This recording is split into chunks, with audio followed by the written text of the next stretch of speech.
पूजा घर में इन दो मूर्तियों को भूलकर भी एक साथ स्थापित मत करना।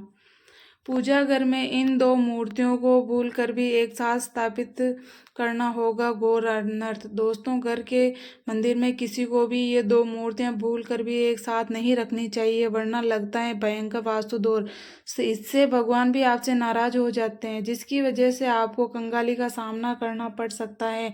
अगर आप भी जाने अनजाने में इन दो मूर्तियों को एक साथ अपने पूजा घर में एक साथ स्थापित करते हैं तो आपको भी देवी देवताओं के क्रोध का सामना करना पड़ सकता है। दोस्तों, हमारे हिंदू धर्म में हर घर में भगवान के लिए एक पूजा स्थल अवश्य होता है, जहाँ पर बैठकर हम भगवान की पूजा अर्चना करते हैं, क्योंकि हमारे घर में बनाया हुआ पूजा का स्थान हमारे ईश्वर से संपर्क करने का माध्यम होता है। वास्तुशास्त्र के अनुसार हर व्यक्ति को अपने घर में किसी साफ सुथरी जगह पर पूजा स्थल अवश्य बनवाना चाहिए। अगर यह पूजा स्थल आपके घर के ईशान कोण में बने तो यह और भी शुभ माना जाता है। अगर किसी पूजा घर में घर नहीं होता है तो उस घर में सकारात्मक ऊर्जा का संचार हो पाना भी बहुत मुश्किल होता है, क्योंकि यह हमारे घर का एक ऐसा हिस्सा होता है जो घर में सकारात्मक ऊर्जा के संचार को बढ़ाता है। पूजा घर में स्थापित की हुई देवी देवताओं की मूर्तियां भगवान से चिंतन कराने का सबसे सरल उपाय है। इन्हीं मूर्तियों को हम भगवान का स्वरूप मानकर उनकी पूजा अर्चना करते हैं और उनके सामने अपनी हर मनोकामना बताते हैं। लेकिन दोस्तों, आपने कई बार ये देखा होगा कि लोग ये कहते रहते हैं कि मैं तो दिन रात भगवान की पूजा अर्चना करता हूँ, फिर भी मुझे उसका फल प्राप्त नहीं होता है। भगवान की खूब पूजा अर्चना करने के बाद भी उन्हें उसका फल प्राप्त नहीं होता है। अगर आपको भी यह पूजा पाठ करने के बाद भी सुख शांति नहीं मिल रही है और घर में हमेशा क्लेश का माहौल बना रहता है, किसी भी छोटी छोटी बात पर भी घर में वाद विवाद हो जाता है, तो इसके पीछे का कारण यह भी हो सकता है कि आपके घर में वास्तु दोष हो।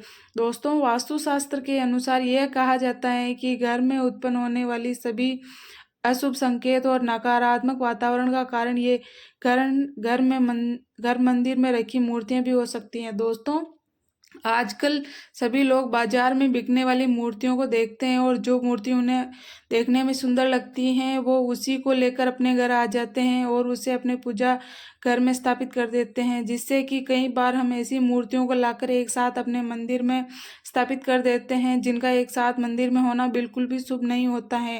वास्तुशास्त्र में कुछ ऐसे नियम बताए गए हैं जिनका अगर आप पालन करते हैं तो कभी भी आपके घर में अशुभ घटना घटित नहीं होगी और आपके घर में सदैव सुख समृद्धि और शांति बनी रहेगी। जिसमें से यह नियम भी है कि घर के मंदिर में देवी देवताओं की मूर्तियों को कैसे रखें, जिनका पालन हर व्यक्ति को करना चाहिए, क्योंकि कुछ देवी देवताओं की मूर्तियों को घर के मंदिर में एक साथ स्थापित करना वर्जित माना गया है। इसी के साथ हम यह भी जानेंगे कि किन देवी देवताओं की मूर्तियों को घर के मंदिर में स्थापित करने से आपके घर की बरकत में बढ़ोतरी होगी और देवी देवता भी आपसे प्रसन्न होंगे। इसी के साथ हम यह भी जानेंगे कि घर में खुशहाली लाने के लिए और घर की सुख समृद्धि के लिए हमें कौन कौन से देवी देवता की मूर्ति को एक दूसरे के साथ स्थापित करना चाहिए। तो आइए जानते हैं कि कौन सी हैं वो मूर्तियां जिनको हमें कभी भी एक साथ नहीं रखना चाहिए और कौन सी हैं वो मूर्तियां जिन्हें हम अपने मंदिर में स्थापित कर सकते हैं। लेकिन उससे पहले अगर आपने अभी ये चाहते हैं कि माता लक्ष्मी का आशीर्वाद आपके ऊपर सदैव बना रहे तो इस वीडियो को लाइक करके आपके अपने चैनल असम वॉइस 96 को सब्सक्राइब कर ले और कमेंट बॉक्स में जय लक्ष्मी माता लिखकर अपनी हाजिरी अवश्य लगाए। पहला, माता लक्ष्मी जी की प्रतिमा। धन और समृद्धि का माता लक्ष्मी जी को बहुत ही बड़ा प्रतीक माना जाता है। अगर आप ये चाहते हैं कि आपके घर में धन और सुख समृद्धि रहे तो आपको अपने घर के पूजा घर में माता लक्ष्मी की मूर्ति या फिर तस्वीर अवश्य ही लगानी चाहिए।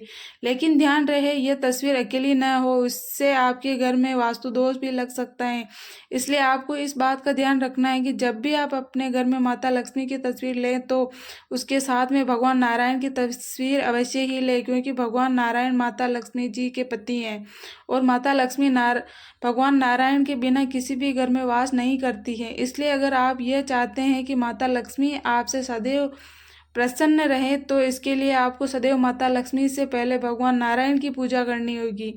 ऐसा करने से आपके घर में सदैव संपन्नता और वैभव बना रहेगा। दूसरा, हनुमान जी की प्रतिमा। वास्तुशास्त्र की माने तो हर घर के मंदिर में हनुमान जी की एक मूर्ति अवश्य होनी चाहिए। इससे घर के सभी वास्तु दोष और घर के लड़ाई झगड़े और सभी क्लेश खत्म हो जाते हैं। इसके साथ ही अगर घर पर कोई अचानक से संकट आने वाला होता है तो वह भी संकट मोचन हनुमान जी की कृपा से घर पर आने से पहले ही टल जाता है।